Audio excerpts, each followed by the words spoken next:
This is a quest of 3 students based in Shanghai to discover the veritas behind the creation of the Jewish ghetto, one of the only Jewish refuges during the Holocaust. Often an unmentioned event, Shanghai became a glimmer of hope for the Jews during their darkest times. It was the Japanese that essentially took a heroic stand for the Jews, and the truth behind this event is yet to be revealed. It all started with the peace treaty. The Paris Peace Conference of 1919 was supposedly to put an end to all misery. However, it has ended with many countries being dissatisfied and in the long term, another war.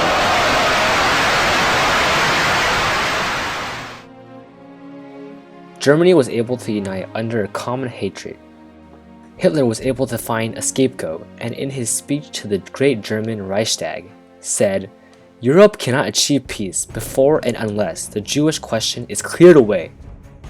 As he openly revealed the Nazis' goal to mass murder the Jews, the Jewish population was forced to escape Europe to avoid persecution. Despite the atrocities committed towards the Jews, the Allied powers' solution to this problem was inadequate. In 1938, the United States, Great Britain, and many other countries of the Allied powers convened at Evian, France, seeking a solution to the Jewish refugee problem. Every country that attended, with the exception of the Dominican Republic, decided to close their borders to the dispersing Jewish population. It was a time when no one in the world opened their doors to it. However, one option remained for the Jews to seek refuge: the city of Shanghai. On August 13, 1937, Japan commenced a full-scale attack on Shanghai. Through a hard-fought 3 months, Japan gained control of the city. Surprisingly, Japan did not enforce harsh laws, but instead ruled with a dual governmental system and benign neglect. This induced more lenient immigration policies, making Shanghai one of the only cities that did not require foreigners to have visas when immigrating there. Moreover, there were pre-existing Jewish communities in Shanghai. The wealthy Baghdadi Jews, including the Sassoons, and the Russian Jews who had escaped Bolshevik persecution. With no need for visas and prominent Jewish communities settled within the city, Shanghai became the ideal haven for the Jews to avoid persecution.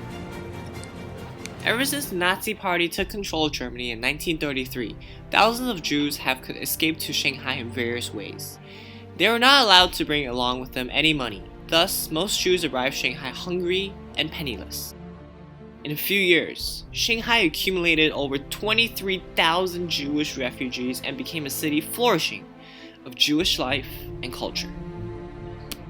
Nonetheless, the Japanese were allied to the Nazis, and their allies soon began pressuring them to deal with the Jews under their control, principally in Shanghai.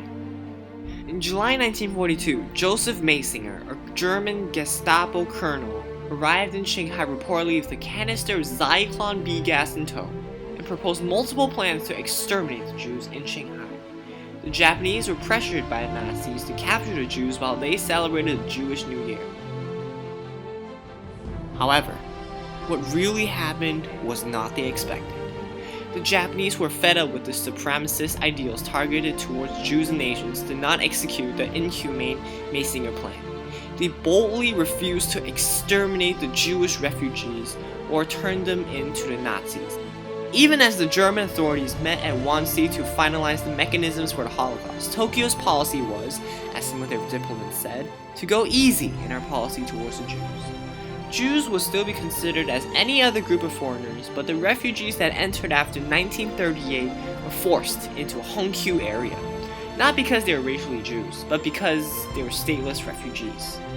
This area, set up by the Japanese under benign neglect, became known as the Shanghai Ghetto, a refuge and home for 23,000 Jews. Life in the ghetto was restricted and harsh.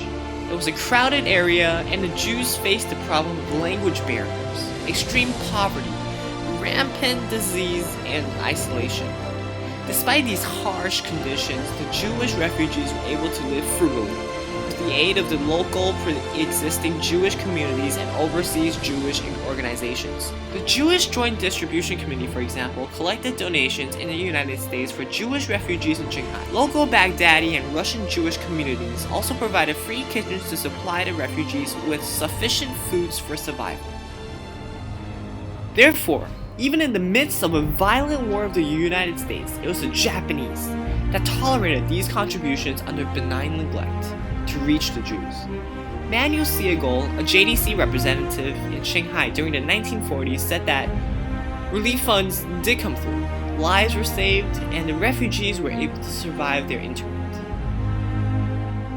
Moreover, the Chinese offered compassionate aid to the Jews as they lived alongside in the ghetto and both suffered from the raging war. Chinese residents in Hongqiu overcame all kinds of difficulties to vacate their own rooms to put up refugees. Before Jewish hospitals set up, Chinese hospitals treated a great number of Jewish refugees and saved many lives. But Chinese people tolerated us. It became a good symbiosis. One lived off the other and benefited from the other. The Chinese tried to befriend us. On 17 July 1945, when American aircraft accidentally bombed the Hongqiu ghetto, the Chinese helped carry the wounded through rubble and offered to transport heavy loads of cots, mattresses, and buckets of water to clinics, and how the poor Chinese in Hongqiu brought food, even money, to the emergency clinics.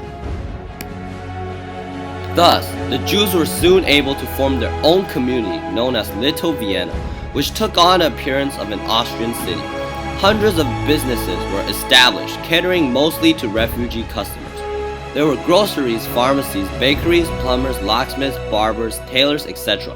And of course, there were the Viennese coffee houses. Moreover, the ghetto teemed with Jewish culture, as the refugees set up their own synagogue, theaters, bands, sports teams, and newspapers. In the short term, the refugees were able to transform the ghetto into a bustling Jewish community. After the war, from 1949 to 1956, the Jewish population dwindled and the community of Little Vienna ceased to exist. The Jews began emigrating from Shanghai for the United States and Israel, bringing along with them a mindset of gratitude for the Chinese and the city of Shanghai. Masdorf, a Jewish refugee once living in the ghetto, stated that Shanghai is an unforgettable city that draws me back. Although much of the Jewish ghetto did not survive the Cultural Revolution, the Jews never forgot their city of refuge. This event has also established long-term significance, which has indirectly shaped modern affairs. In 1992, diplomatic relations were established between China and Israel, with the Shanghai ghetto becoming a reference for positive shared history. Since then, cultural similarities, along with this memorable event, have led to increasingly developed commercial, military, and strategic links. On the other hand, the Japanese went through a different process, maintaining embassy-level relations since 1963. Although mistreated, the Jews did recognize Japan's positive intentions and the refusal to engage in anti-Semitist extermination. This shared piece of common history, along with shifting prices in oil, have led to increased research, economic, and cultural ties. Shanghai, remaining as a refuge in the hearts of many Jews, will continue to be a shared piece of history bonding modern nations together. Overall, it was the Japanese that took a stand against their anti-Semitic allies for the Jews during the darkest years. Although they did mistreat the Jews in some cases, the much vilified Empire of Japan cannot be labeled as completely racist. Through the midst of ruthless warfare, the Japanese essentially paved the path towards a safe haven for the Jews in Shanghai, sheltering them from Nazi persecution when the rest of the world dared not to.